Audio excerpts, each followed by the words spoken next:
Buenas tardes, en esta presentación mostraremos y explicaremos la práctica 2 de nuestro curso de Instrumentación y Control con el profesor Telles Barrera Juan Carlos.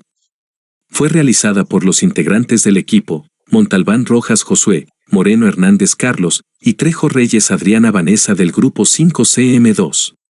Primero explicando un poco de teoría, un sensor potenciométrico o también potenciómetro, se trata de una resistencia fija con un contacto móvil deslizante lineal o giratorio, cursor, que lo divide eléctricamente. Sus principales características es que tienen buena sensibilidad, son baratos, con facilidad de diseño, robustos y fiables. Por el contrario, sus inconvenientes son que cuentan con un tiempo de vida útil por desgasto, se debe mantener baja disipación de potencia para no generar calor, tienen sensibilidad a ruido eléctrico, y tienen poca protección contra polvo o agua, y es de difícil integración. El potenciómetro de pista de plástico conductor es el que usamos en esta práctica, y sus principales componentes con un material resistivo o una pista de resistencia de plástico conductor, una escobilla de contacto llamada también cursor o aleación de metales preciosos o de alta conductividad, un eje de accionamiento o varilla actuadora, también llamada caña, unos cojinetes o rodamientos de bolas o cojinetes de fricción y un envolvente o cuerpo del dispositivo. A un lado de la imagen que ilustra el potenciómetro físicamente, se tiene el modelo de circuito básico de conexión para el registro de una señal del sensor potenciométrico, es decir que al referirse al potenciómetro como sensor.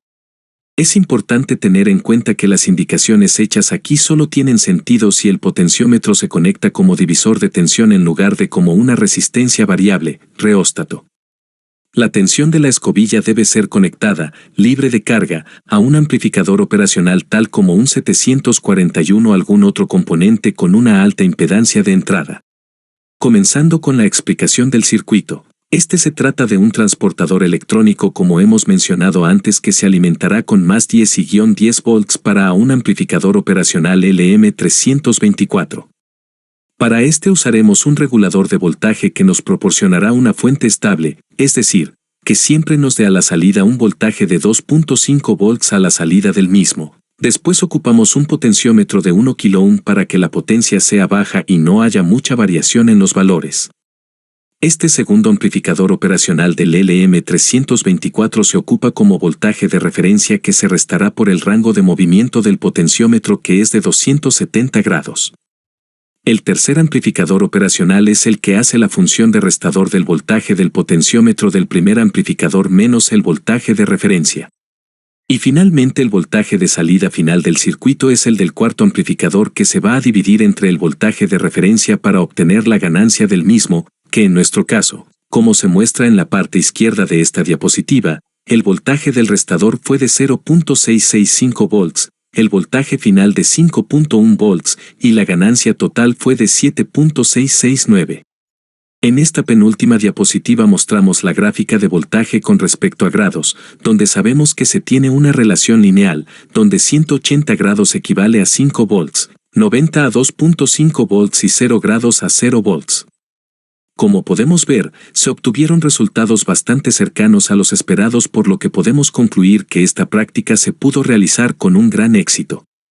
Finalmente mostramos aquí el video del funcionamiento práctico del circuito, donde en el voltímetro se muestra cómo va incrementando el voltaje dependiendo del grado en el que se colocaba el potenciómetro o sensor potenciométrico, primero eliminando el voltaje que se elimina o resta por el rango del potenciómetro, posteriormente en 0, 90 y 180 grados.